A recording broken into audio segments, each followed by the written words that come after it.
Hello everyone, this is Jyoti from विद्वान education services. आज मैं फिर आपके लिए एक जनरल टॉपिक लेके आई हूँ किडनीज का। तो आज हम एक जनरल डिस्कशन करेंगे किडनीज के बारे में। सबसे पहले हम जानते हैं कि किडनीज जो हैं ह्यूमन बॉडी में कहाँ पर प्रेजेंट होती हैं। किडनीज जो हैं वो कितनी होती हैं। किडनीज जो हैं वो 2 इन नंबर होती हैं, left kidney and right kidney. ये हमारे वर्टिब्रल कॉलम के दोनों ही साइड में प्रेजेंट होती हैं। जो हमारी स्पाइनल कोड है, हमारी बैकबोन है, उसके दोनों तरफ प्रेजेंट होती हैं, राइट साइड में भी और लेफ्ट साइड में भी। जो किडनीज के साइज की अगर हम बात करें तो that is 11 centimetre in length. उसकी जो चौड़ाई है, जो उसकी विड्थ है, that is 6 centimetre approx. And जो उसकी मोटाई है, द थिकनेस ऑफ किडनी जो है that is 3 centimetre approx.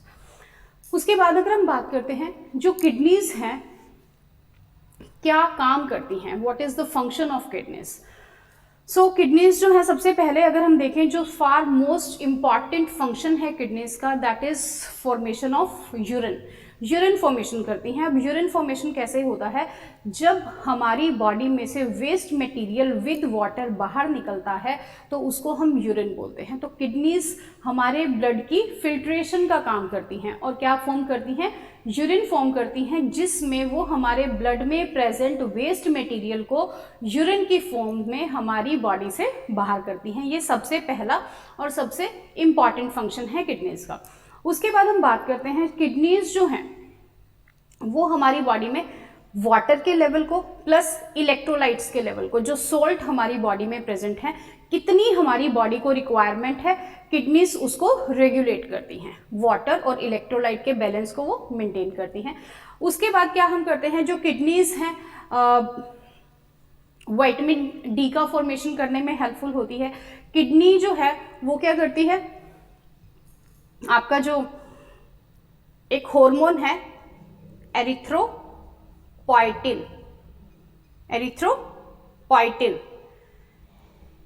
Kidneys के ऊपर यहाँ पर ये क्या प्रेजेंट है, एड्रीनल ग्लैंड्स प्रेजेंट होते हैं दोनों ही किडनीज पर। यहाँ से जो एरिथ्रोपोइटिन नाम का हार्मोन रिलीज होता है, ये एरिथ्रोपोइटिन जो है ये क्या कराता है, एरिथ्रोपोइसिस नाम का एक प्रोसेस कराता है। और उस प्रोसेस में क्या होता है, हमारे रेड ब्लड सेल्स की फॉर्मेशन होती है। तो किडनीज क्या करती हैं, हमारा खून बनाने में भी सहायक होती हैं, हमारा ब्लड फॉर्मेशन में किडनीज हेल्पफुल होती हैं, क्योंकि किडनीज जो हैं they aids in the formation of RBCs. RBCs क्या है, हमारे रेड ब्लड सेल। क्लियर। ये तो हमने एक जनरल बात की कि किडनीज हमारी बॉडी में करती क्या है। उसके बाद क्या है, अगर हम जनरल देखें तो क्या होता है, किडनीज का अगर हम स्ट्रक्चर लें तो किडनीज जो है कुछ बीन शेप्ड ऑर्गन है। क्लियर। किडनीज जो है कुछ बीन शेप्ड ऑर्गन है। किडनीज जो है, यहाँ पर किडनीज के ऊपर एक कैप्सूल प्रेजेंट होता है, एक एडिपोज सेल्स की लेयर प्रेजेंट होती है, जो कि किडनीज को प्रोटेक्शन देती है। प्रोटेक्शन का काम यहाँ ये कैप्सूल करेगा। उसके बाद अगर हम इंटरनली देखें तो किडनी जो है वो 2 भागों में बटी होती है। एक को हम बोलते हैं कॉर्टेक्स और एक को हम बोलते हैं मेडुला। अब क्या होता है, जो आपका ये मेडुलरी रीजन है, यहाँ पर ही प्रेजेंट होते हैं आपके नेफ्रॉन्स। क्या प्रेजेंट होंगे, नेफ्रॉन्स। और नेफ्रॉन्स ही वो स्ट्रक्चर हैं जो कि फिल्ट्रेशन का काम करते हैं। तो यहाँ पर अगर हम एक किडनी की फंक्शनल यूनिट अगर हम किसी को कहते हैं तो that is nephron. So this is the structure of a nephron. क्या है, ये जो स्ट्रक्चर है वो एक नेफ्रॉन का है। इसको हम अभी बहुत अच्छे से समझेंगे, थोड़ा सा यहाँ देखते हैं। इसके बाद क्या है, जो नेफ्रॉन्स हैं वो फिल्ट्रेशन का काम कर रहे हैं। नेफ्रॉन्स जो हैं वो क्या कर रहे हैं, अल्टीमेटली यूरिन फॉर्मेशन का काम कर रहे हैं। और वो यूरिन जो है वो हर एक नेफ्रॉन से इन रास्तों से निकलता हुआ यहाँ से बाहर निकलेगा। और अल्टीमेटली जो यूरिन है वो आपका किस में से, यूरेटर्स में से होता हुआ, यूरेटर्स क्या है, ट्यूब लाइक स्ट्रक्चर्स हैं जो कि यूरिन को पास करते हैं। कहाँ से, किडनी से आपके ब्लैडर तक। क्लियर। ब्लैडर वो स्ट्रक्चर है जहां पर आपका यूरिन जो है एक्सक्रीशन से पहले टेम्परेरीली स्टोर होता है। कहाँ स्टोर होगा, आपके यूरिनरी ब्लैडर में यूरिन जो है वो स्टोर होगा आपके यूरेथ्रा के थ्रू। क्लियर। आपका जो यूरेथ्रा है, यूरेथ्रा के थ्रू यूरिन जो है आपकी बॉडी से बाहर पास आउट हो जाता है। क्लियर। अब थोड़ा इस स्ट्रक्चर को डिटेल में समझते हैं। अब क्या हुआ, हमने बात की कि किडनी जो है वो क्या काम कर रही है, फिल्ट्रेशन का काम कर रही है। किसको फिल्टर कर रही है, हमारे ब्लड को फिल्टर कर रही है। ये जो स्ट्रक्चर हमने यहाँ बनाया है ये क्या है, आपका नेफ्रॉन का स्ट्रक्चर है। अब नेफ्रॉन क्या करता है, अल्टीमेटली ये वो स्ट्रक्चर है जहां पर आपका पूरा फिल्ट्रेशन भी होगा प्लस आपका यूरिन फॉर्मेशन होगा। तो यूरिन फॉर्मेशन में अगर हम लें तो हम 3 प्रोसेसेस लेते हैं। सबसे पहला क्या है आपका, यूरिन फॉर्मेशन के जो 3 प्रोसेसेस हैं, सबसे पहला है आपका फिल्ट्रेशन, दूसरा है आपका रीएब्जॉर्प्शन,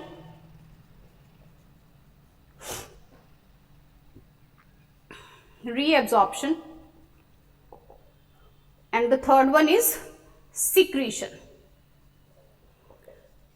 अगर किडनीज हमारे ब्लड को फिल्टर कर रही हैं और हमारे ब्लड में हमारी किडनीज जो हैं वो यूरिन फॉर्म कर रही हैं, तो वहां पर 3 प्रोसेसेस होते हैं कि हमारी बॉडी में यूरिन फॉर्मेशन कैसे होती है। तो सबसे पहले आपके ब्लड में ब्लड का फिल्ट्रेशन होता है, उसके बाद आपका रीएब्जॉर्प्शन है और उसके बाद सिक्रीशन है। ये 3 प्रोसेसेस के थ्रू हमारा यूरिन फॉर्मेशन होता है। Let's see how it takes place, कैसे होता है ये। यहां पर हम बात करते हैं नेफ्रॉन की। ये जो स्ट्रक्चर आपको, ये जो कप लाइक स्ट्रक्चर दिखाया गया है, इसको हम क्या बोलते हैं, that is called as glomerulus, that is called as glomerulus. अब यहाँ क्या होता है, यहाँ ये पतली पतली कैपिलरीज प्रेजेंट होती हैं, क्लियर। अब क्या होगा, नेफ्रॉन में ब्लड आएगा प्योरीफाई होने के लिए, क्लियर। नेफ्रॉन में ब्लड आएगा प्योरीफाई होने के लिए। तो यहाँ पर क्या है, जब ब्लड नेफ्रॉन में आ रहा है तो वो किसके थ्रू आता है, वो आता है एफरेंट आर्टेरियोल के through, that is efferent arteriole.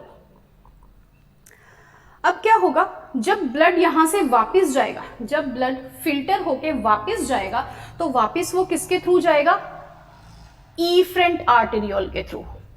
What is that, efferent arteriole. फिर से हम बात करते हैं, जब ब्लड फिल्टर होने के लिए नेफ्रॉन में आता है, नेफ्रॉन क्या है, किडनी की ही यूनिट है, क्लियर। किडनी की जो फंक्शनल और स्ट्रक्चरल यूनिट बोलते हैं हम इसे। तो यहां पर क्या है, ब्लड आया फिल्टर होने के लिए, किसके थ्रू आया, एफरेंट आर्टेरियोल में से आया। अब जब ब्लड छन चुका है, फिल्टर हो चुका है, तो वो वापस बॉडी में जाएगा, किसके थ्रू जाएगा, एफरेंट आर्टेरियोल के थ्रू जाएगा। अब यहाँ बात आती है कि ब्लड छनता कैसे है, ब्लड फिल्टर होता कैसे है। तो यहाँ क्या होगा, जब ब्लड आ रहा है तो एफरेंट आर्टेरियोल का जो डायामीटर है वो ज्यादा है, लेकिन जिस रास्ते से ब्लड जा रहा है एफरेंट आर्टेरियोल, उसका डायामीटर जो है वो पतला है, कम है, उसका डायमीटर वो कम चौड़ा है। तो यहाँ क्या होगा, ये वेसल ज्यादा डायमीटर की है, ये वेसल कम डायमीटर की है। तो रिजल्टली क्या होगा, जो ब्लड यहाँ पर पहुंचा है वो ब्लड क्या हो जाएगा, प्रेशराइज हो जाएगा, उसके ऊपर प्रेशर पड़ेगा, क्योंकि चौड़े रास्ते से आकर उसे तंग रास्ते से वापस जाना है। तो यहाँ क्या हो जाएगा, ये कैपिलरीज प्रेजेंट है, तो इनमें क्या हो जाएगा, ब्लड जो है वो क्या हो जाएगा, छनने लग जाएगा। जैसे ही ब्लड प्रेशराइज होगा, ब्लड जो है वो छनने लग जाएगा, ब्लड की क्या हो जाएगी, फिल्ट्रेशन हो जाएगी। तो जो फिल्ट्रेशन ब्लड की हुई है, फिल्टर होने के बाद ब्लड यहां से वापस चला जाएगा बॉडी में। जो फिल्ट्रेशन हुई है उसको हम क्या बोलते हैं, उसको हम बोलते हैं फिल्ट्रेट। हम क्या बोलेंगे उसको, फिल्ट्रेट। जो ब्लड छन चुका है उसे हम क्या बोल रहे हैं, फिल्ट्रेट बोल रहे हैं। बिल्कुल वैसे ही होता है जैसे हम चाय पीते हैं, ठीक है। जब हमने चाय बनाई, सीव के थ्रू हम उस चाय को छानते हैं। जब उस चाय को छानते हैं तो चाय पत्ती जो है वो उस सीव पर रह जाती है, और जो हमने जिस चाय का इनटेक करना है वो हमारे कप में होती है। तो उसी तरीके से यहाँ हुआ है कि ब्लड आपका छना है, जो ब्लड फिल्टर हुआ है, जो ब्लड, उसको हम क्या बोल रहे हैं, that is called as filtrate, clear.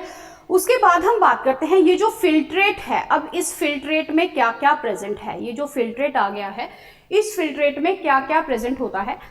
Generally अगर हम बात करें, इस फिल्ट्रेट में आपका अमीनो एसिड्स हो सकते हैं, आपके कीटो एसिड्स हो सकते हैं, ग्लूकोज हो सकता है, आपके हॉर्मोन्स जो हैं, हॉर्मोन्स होते हैं, आपके वेरियस सोल्ट्स जो हैं, सोल्ट प्रेजेंट होते हैं इस फिल्ट्रेट में, केराटिनिन है, यूरिया है, यूरिक एसिड है, ड्रग्स जो हैं जो कि स्मॉल क्वांटिटी में, अगर कोई इंसान जो है अगर मेडिकेशन पे है तो वो जो ड्रग्स हैं वो भी हमारी किडनी उनको फिल्टर करती है और हमारी बॉडी से बाहर निकालती है, क्योंकि अगर वो हमारी बॉडी में रह जाते हैं तो वो टॉक्सिक इम्पैक्ट जो है वो हमारी बॉडी पर डालेंगे, उनका इन्फ्लुएंस जो है वो टॉक्सिक होगा।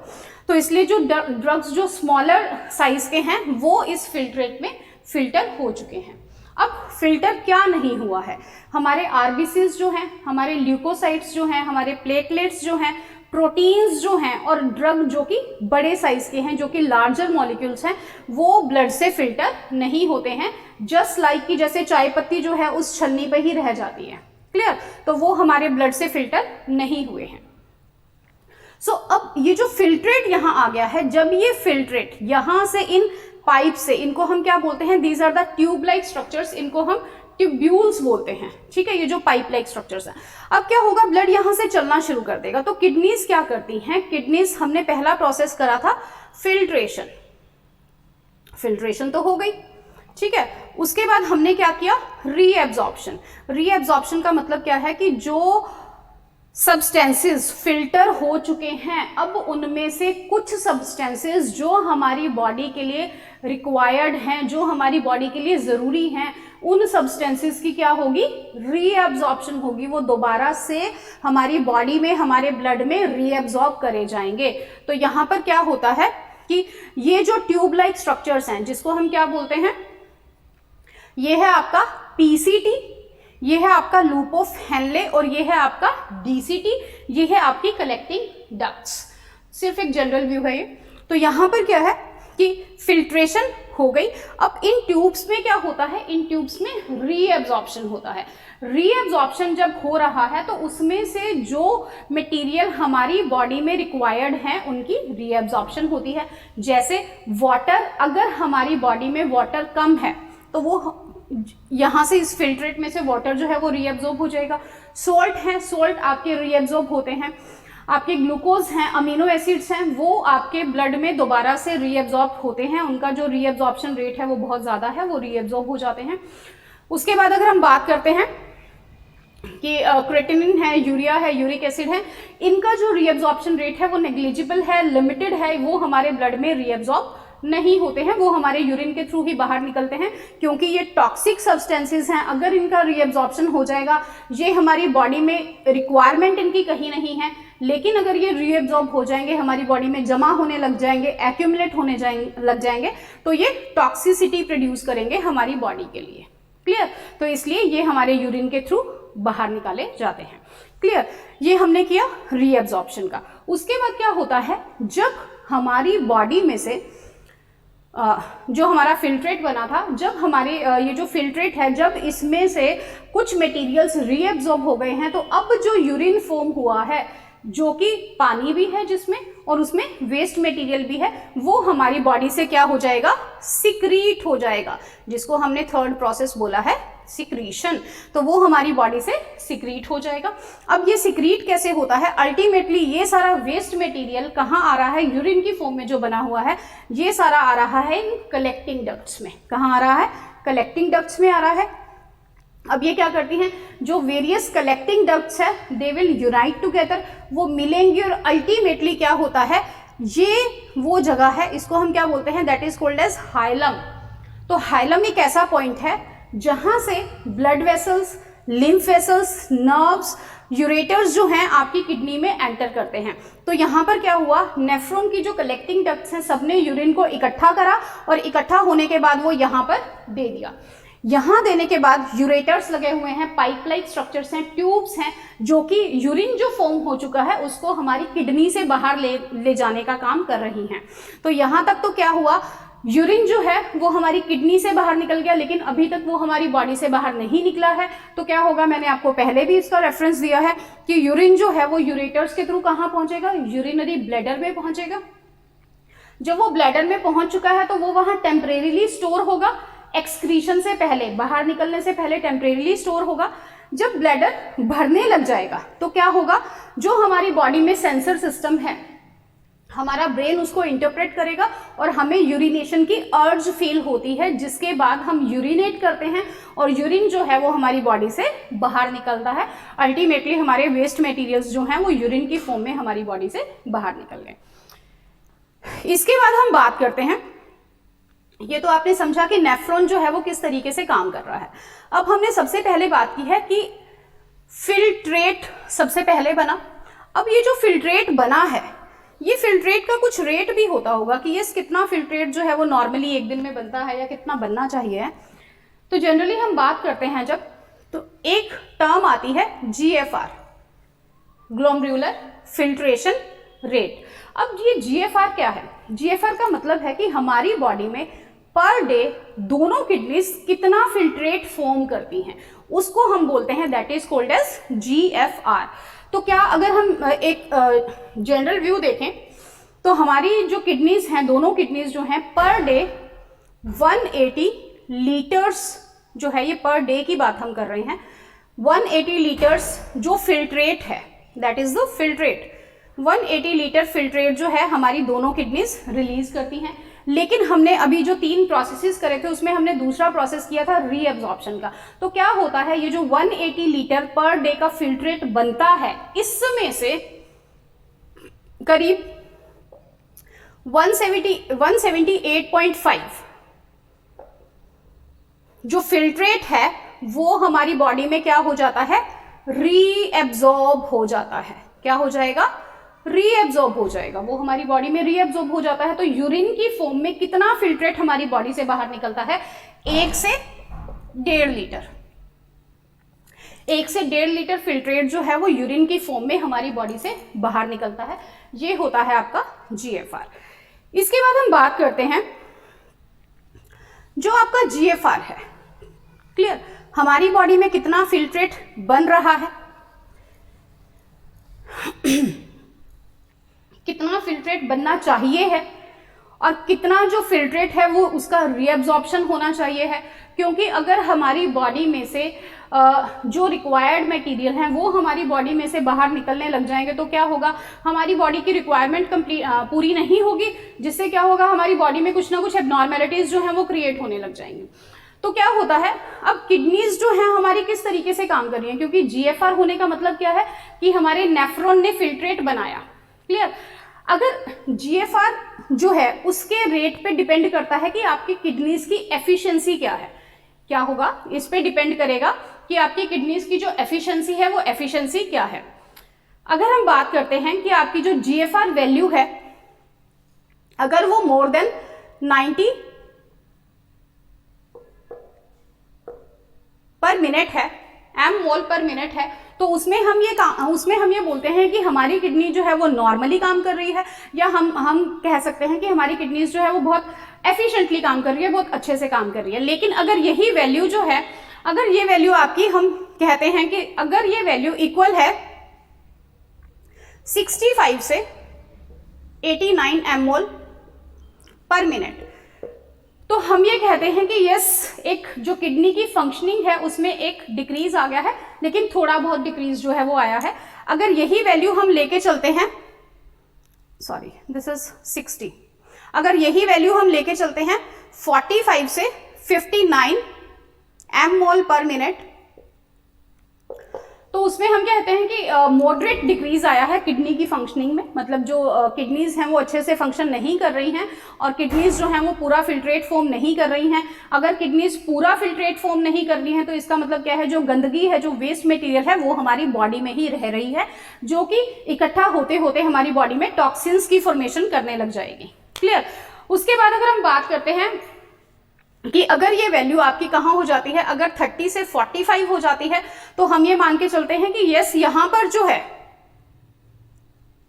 44, तो हम ये मान के चलते हैं कि जो किडनी की डिसफंक्शनिंग है, जो माल फंक्शनिंग है किडनी की, उसमें क्या आने लगी है, सीवियरिटी आने लगी है, वो सीवियर होने लगी है। मतलब क्या है कि वो एक प्रॉब्लम क्रिएटिंग सिचुएशन जो है वो हो जाएगी। अगर ये वैल्यू जो है, हम ये मान के चलते हैं कि यस 15 से 30 है, 29 है, या हम ये माने कि yes if it is less than 15, अगर ये वैल्यू जो है वो लेस देन 15 है तो हम ये मान के चलते हैं ये वो वैल्यू हो जाती है जहां पे हमारी किडनी का फेलियर हो जाता है, मतलब now kidney is not able to produce the filtrate. इस टाइम पे किडनीज जो हैं वो फिल्ट्रेट नहीं बना पा रही हैं, किडनीज जो है हमारे ब्लड को फिल्टर नहीं कर पा रही है, किडनी हमारे ब्लड को प्योरीफाई नहीं कर पा रही हैं, तो इस कंडीशन को हम बोलते हैं दैट इज किडनी फेलियर। तो इन कंडीशंस को हम लेते हैं क्रॉनिक किडनी डिजीज। क्या बोलेंगे इसको? Chronic CKD, chronic kidney disease. Kidney का फेलियर होना और लंबे समय तक किडनी जो है वो माल फंक्शनिंग करती है। क्लियर? जो किडनी की वजह से किडनी अच्छे से काम नहीं कर रही है, उसकी वजह से जो एलिमेंट क्रिएट हो रही हैं, जो एबनॉर्मेलिटी हमारी बॉडी में क्रिएट हो रही है, अगर वो लंबे समय से चल रही है और ये कंडीशन आ गई है कि आगे भी वो कंडीशन ऐसे ही चलेगी, क्लियर, तो उसको हम क्या बोलते हैं? CKD बोलते हैं, क्रॉनिक किडनी डिजीज बोलते हैं। और ये उसकी कुछ कंडीशंस हैं जिसमें हम ये पता लगाते हैं कि यस किडनी जो है वो कितनी काम कर रही है, कितना काम नहीं कर रही है, और कौन सी कंडीशन पे आके किडनीज जो हैं वो बिल्कुल फेल हो जाती हैं कि यस अब किडनीज जो हैं हमारी बॉडी के ब्लड को फिल्टर नहीं करेंगी। इसके बाद अगर हम बात करें, किडनीज जो है वो क्या करती हैं? किडनीज ऑटो रेगुलेशन का काम करती हैं। अब क्या होता है ऑटो रेगुलेशन? ऑटो रेगुलेशन, सबसे पहले हम बात करते हैं जो वर्ड ऑटो है, ऑटो का मतलब क्या होता है? सेल्फ, खुद से। अब रेगुलेशन का मतलब क्या होता है? रेगुलेशन का मतलब होता है किसी भी वैल्यू को मेंटेन करके रखना, अगर वो ज्यादा है तो उसे कम कर देना, कम है तो उसे ज्यादा कर देना। अब क्या होता है, किडनी हमारी बॉडी में ऑटो रेगुलेशन का काम करती है।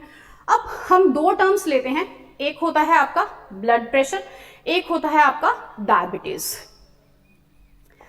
ये दो ऐसी कंडीशंस हैं जो कि हमारी किडनी के माल फंक्शन को इन्हांस करती है।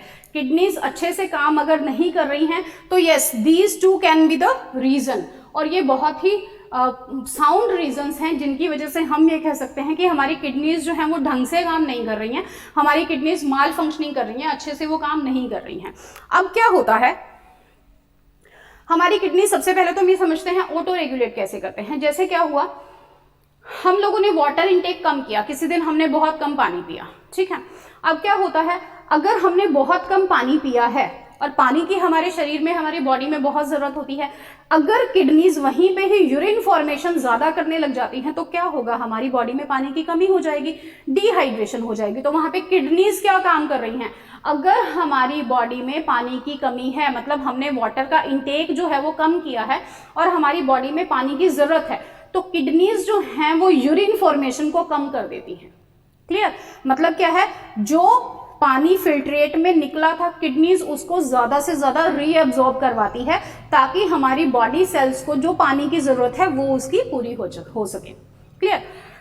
दूसरा क्या है, अगर हमारी बॉडी में जो पानी है वो ज्यादा हो गया है, फॉर एग्जाम्पल हम क्या करते हैं कि हमने अगर जिस दिन ज्यादा से ज्यादा पानी पिया है, बहुत इनटेक कर रहे हैं हम पानी का, तो हम यूरिनेट भी ज्यादा करते हैं, हमें उस दिन यूरिन जो है वो भी ज्यादा अमाउंट में हमारा बॉडी से बाहर होता है यूरिन भी। उसका क्या रीजन है कि हम पानी का इंटेक तो ज्यादा कर रहे हैं लेकिन इतना पानी जो है वो हमारे बॉडी सेल्स को नहीं चाहिए है, तो किडनीज क्या करेंगी, उस पानी को हमारी बॉडी से बाहर निकाल देंगे यूरिन के फॉर्म में। तो हमें यूरिनेशन जो है वो बहुत ज्यादा होती है जब हम पानी का इंटेक ज्यादा करते हैं। तो ये तो हमने बोला है कि किडनीज ऑटो रेगुलेट करती हैं, ये तो मैंने आपको पानी का एग्जाम्पल दिया है। जो सॉल्ट्स की कंसंट्रेशन है उसको भी किडनीज जो है वो क्या करती है, ऑटो रेगुलेट करती हैं। दूसरा हम बात करते हैं ब्लड प्रेशर की। फॉर एग्जाम्पल हमने बात की हाई ब्लड प्रेशर की, तो हाई ब्लड प्रेशर का मतलब क्या है कि जो हमारे ब्लड का वॉल्यूम है वो इंक्रीज हो गया है। जो पेशेंट हाई ब्लड प्रेशर का होता है उसको बोला जाता है कि वो पानी का इंटेक कम से कम करे, पानी ज्यादा ना पिए। ऐसा क्यों बोला जाता है, क्योंकि जितना पानी पिएगा उससे ब्लड का वॉल्यूम जो है वो इंक्रीज होता जाएगा, जितना ब्लड का वॉल्यूम इंक्रीज होगा उतना ब्लड वेसल्स पे प्रेशर बढ़ता जाएगा। क्लियर? तो किडनीज क्या करेंगी उस केस में, कि जो आपका अगर हाई बीपी की कंडीशन है तो उस केस में जब हम हाई बीपी के लिए मेडिसिन भी लेते हैं तो उसमें यही होता है कि यूरिनेशन ज़्यादा होने लग जाती है। किडनीज जो हैं वो हमारी बॉडी में से पानी जो है वो ज़्यादा से ज़्यादा बाहर निकालती है ताकि ब्लड का वॉल्यूम जो है वो डिक्रीज हो जाए और जो हमारा ब्लड प्रेशर था वो भी क्या हो जाए, कुछ लोअर डाउन हो जाए। दूसरी तरफ क्या है कि अगर यही जो ब्लड प्रेशर होता है, किडनीज ने अपनी तरफ से इसका रेगुलेशन किया, लेकिन यही जो ब्लड प्रेशर है ये क्या करते हैं, किडनीज और जो बीपी की अगर हम बात देखें तो ये एक दूसरे के लिए ना मतलब वो उस पे इफेक्ट डालता है, वो इस पे इफेक्ट डालता है। तो क्या हुआ कि अगर आपका ब्लड प्रेशर ज्यादा हो गया है तो क्या होगा कि जो हमारी कैपिलरीज प्रेजेंट होती हैं किडनीज में, क्लियर, जो वहां पर जो कैपिलरीज प्रेजेंट होती हैं वो हाई ब्लड प्रेशर को क्या नहीं कर पाती हैं, विदस्टैंड नहीं कर पाती हैं, उसको टॉलरेट नहीं कर पाती हैं, जिससे हो सकता है कि वो बर्स्ट भी हो जाए, क्लियर। तो वहां पर क्या होगा, हाई ब्लड प्रेशर की वजह से जो किडनीज में कैपिलरीज प्रेजेंट है वो अपना काम बहुत अच्छे से नहीं कर पा रही हैं। अगर वो अपना काम अच्छे से नहीं कर पा रही हैं तो इट्स वेरी ऑब्वियस क्या होगा कि वहां पे हमारा ब्लड का जो फिल्ट्रेशन है उसके ऊपर इफेक्ट पड़ेगा, जो हमारा यूरिन फॉर्मेशन हो रहा है उसके ऊपर भी इफेक्ट पड़ेगा। तो हाई बीपी होने की वजह से हमारी किडनीज जो हैं यस उनका फेल होने का जो खतरा है वो रहता है, क्योंकि हाई बीपी की वजह से किडनी के जो सेल्स हैं वो क्या होते जाएंगे, धीरे धीरे डैमेज होते जाएंगे। अगर किसी को हाई बीपी की जो प्रॉब्लम है वो परसिस्टेंट है, लंबे समय से है और ज्यादा है, क्लियर। उसके बाद हम बात करते हैं डायबिटीज की, पहले हम बात कर लेते हैं लो ब्लड प्रेशर की। तो अगर हम लो ब्लड प्रेशर की बात करें तो उसमें हमने ब्लड प्रेशर के वीडियो में भी मैंने आपको बताया है कि जो लो ब्लड प्रेशर है उससे ब्लड की जो स्पीड है वो क्या हो जाती है, वो कम हो जाती है, क्योंकि ब्लड के ऊपर प्रेशर जो है वो हार्ट उतना प्रेशर नहीं बना पा रहा, जिसकी वजह से ब्लड जो है वो हमारे पूरे बॉडी में जो है वो बहुत जल्दी से और अच्छे से डिस्ट्रीब्यूट हो जाए। तो यहाँ पर क्या है, लो ब्लड प्रेशर की कंडीशन में क्या होगा कि हमारे ब्लड का जो फ्लो है वो क्या हो जाएगा, रिड्यूस हो जाएगा। जब वो कम हो जाएगा तो किडनीज तक ब्लड जो है वो बहुत अच्छे से पहुंच ही नहीं पा रहा है। अब क्या हो जाएगा, जब ब्लड जो है वो फिल्ट्रेशन के लिए किडनीज तक नहीं पहुंच पा रहा है तो अल्टीमेटली क्या होगा, जो हमारे टॉक्सिक मटेरियल्स हैं किडनी उनको बहुत अच्छे से फिल्ट्रेट नहीं कर पाएगी, टॉक्सिक मटेरियल्स हमारे ब्लड में ही रह जाएंगे। जब वो जमा होते जाएंगे तो वो हमारी बॉडी की फंक्शनिंग को एबनॉर्मल करते जाएंगे, धीरे धीरे, ऑन द स्पॉट नहीं होता, ये सब धीरे धीरे ही होगा, टाइम के साथ होगा।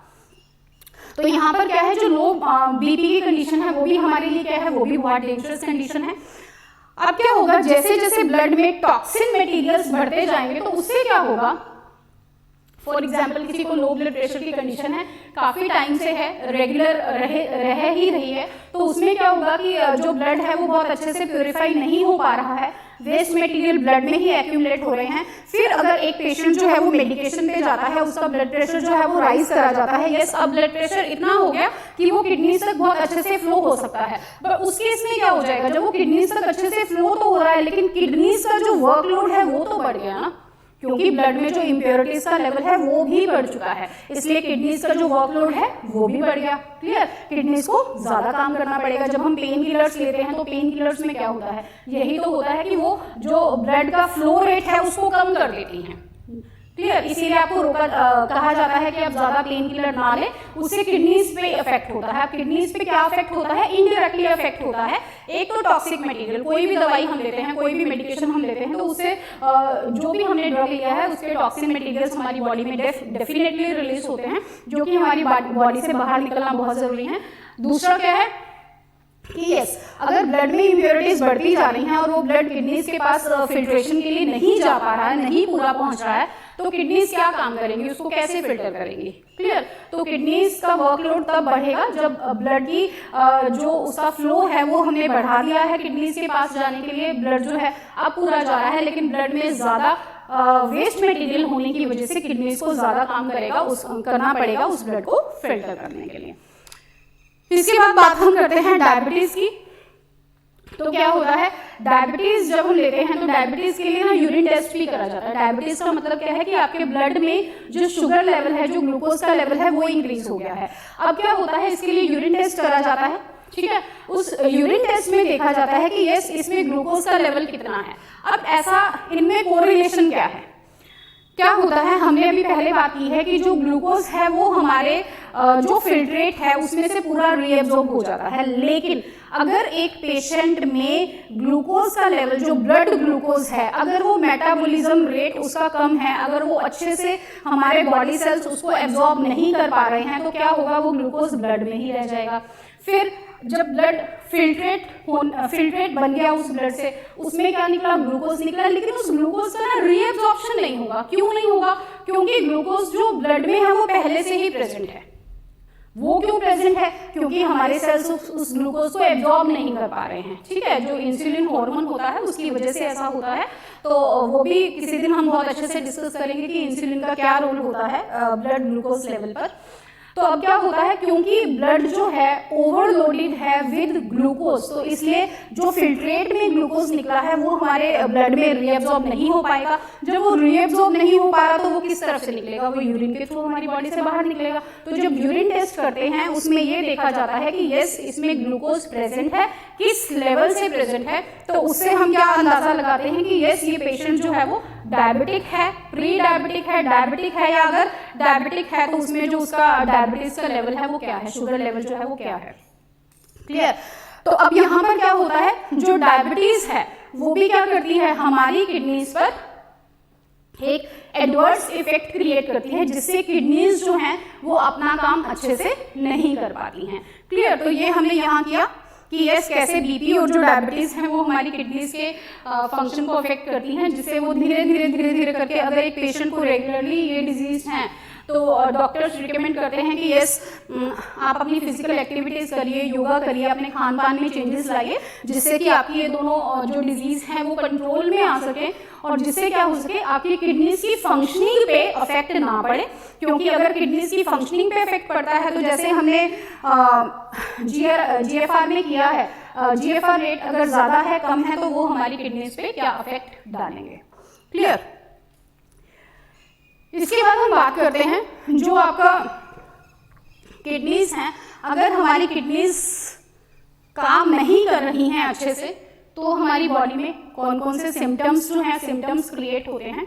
सबसे पहले हम बात करते हैं कि जो आपकी बॉडी है उसमें हमें ईचिंग होने लग जाती है, जो नोजिया है, वॉमिटिंग की फीलिंग होने लग जाती है, बॉडी पेन होता है, क्योंकि वेस्ट मटेरियल हमारी बॉडी से बाहर नहीं निकल रहे हैं, हमारी बॉडी में ही जमा होते जा रहे हैं। कब? जब आपकी किडनी अच्छे से काम नहीं कर रही है, तो क्या होता है, हमारी बॉडी में स्वेलिंग होने लग जाती है, हमारे हाथ पांव जो है वो स्वेल होने लग जाते हैं।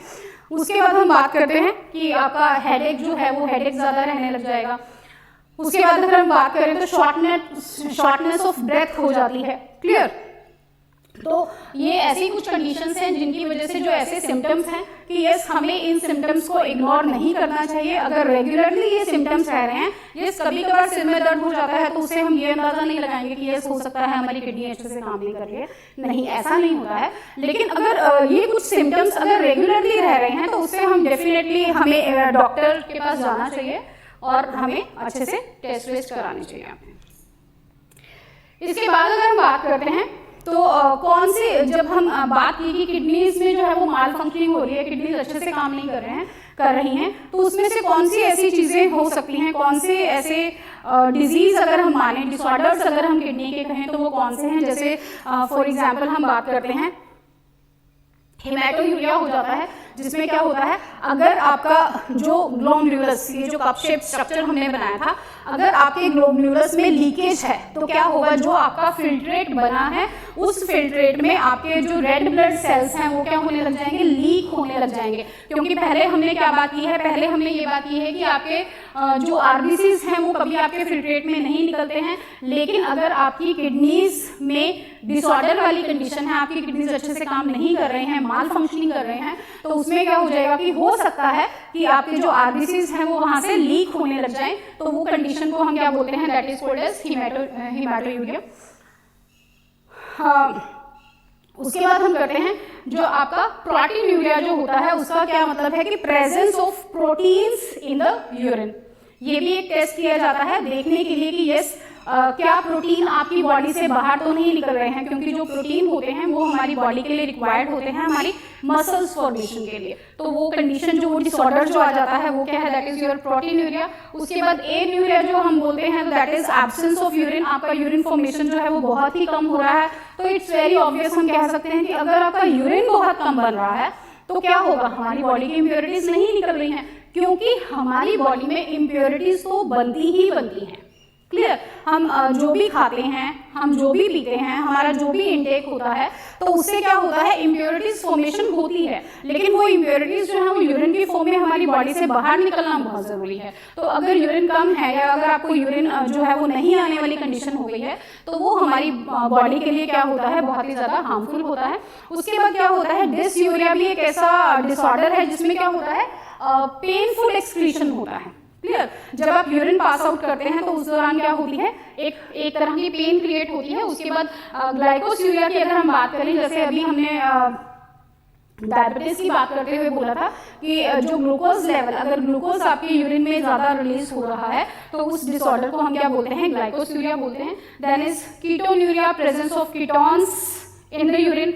नॉक्ट्यूरिया, जब हम क्या करते हैं, नाइट में हमें जो यूरिनेशन है वो ज्यादा होती है, that is also a disorder. जैसे हम छोटे बच्चों की बात करते हैं कि रात को सोते सोते वो जो है वो यूरिनेट कर देते हैं, तो that is a problem. Clear, उसके बाद हम पॉलीन्यूरिया बात करते हैं कि यूजुअली जो है जितना यूरिन आना चाहिए है उससे ज्यादा बार हम यूरिनेट करें। ठीक है, तो उस कंडीशन को हम क्या बोलते हैं, पॉलीन्यूरिया बोलते हैं। कई बार क्या होता है कि जैसे हम ओल्ड एज में भी ज्यादा देखते हैं, लेकिन यंग एज में भी हो सकता है, अगर जो हमारा कोई भी ऑर्गन है वो बहुत अच्छे से काम नहीं कर रहा है, तो उसमें हो जाता है कि जो आपका इनवॉलेंट्री लॉस ऑफ यूरिन होता है, ना चाहते हुए भी जो यूरिन है वो अपने आप से निकल जाता है। क्लियर, सो ये हमने कुछ किया है डिसऑर्डर्स के बारे में। अगर हम इसकी टेस्टिंग की बात करें तो बहुत से टेस्ट होते हैं किडनीज के बारे में। किडनीज को यूरिन टेस्ट भी किडनीज का किया जाता है। जब किडनीज की फंक्शनिंग की हम बात देखते हैं तो आपका यूरिन टेस्ट भी किया जाता है। ये जो मैंने आपको डिसऑर्डर्स बताए हैं, इसमें से कुछ ऐसे टेस्ट हैं जो कि कुछ ऐसे डिसऑर्डर्स हैं जो कि यूरिन के थ्रू उनका पता लगाया जाता है कि ये डिसऑर्डर्स हैं या नहीं है, या उनका लेवल जो है वो क्या है। आई होप किडनीज का एक जनरल डिस्कशन हमने किया है, और मेरी ये कोशिश रही है कि जो भी सब जनरली सबको ये चीज़ें पता होनी चाहिए हैं कि यस, हमारी बॉडी में किडनीज जो हैं वो किस तरीके से काम करती हैं, किस तरीके से उनकी माल फंक्शनिंग क्रिएट होती है, और किस तरीके से हम इन चीज़ों को थोड़ा सा कंट्रोल में ला सकते हैं। ठीक है, मेडिकेशन तो है ही है, यस डेफिनेटली। अगर किडनीज की माल फंक्शनिंग ज़्यादा हो गई है तो वो सिर्फ हमारे योगा करने से या सिर्फ हमारी फिजिकल एक्टिविटी करने से या खान पान में चेंज करने से ठीक नहीं होगी। उसके लिए डेफिनेटली हमें मेडिकेशंस पर जाना ही पड़ेगा। लेकिन क्या है कि वो कंडीशन ही क्रिएट ना हो, तो उससे पहले हम कुछ चेंजेस अपने लाइफस्टाइल में ला सकते हैं जिससे हमारी किडनीज जो है वो हेल्दीली वर्क करें और हमारी बॉडी से जो वेस्ट मटेरियल है उनको यूरिन की फॉर्म में हमारी बॉडी से बाहर निकालें। सो आई होप आपको ये सब हेल्पफुल रहेगा। Thank you.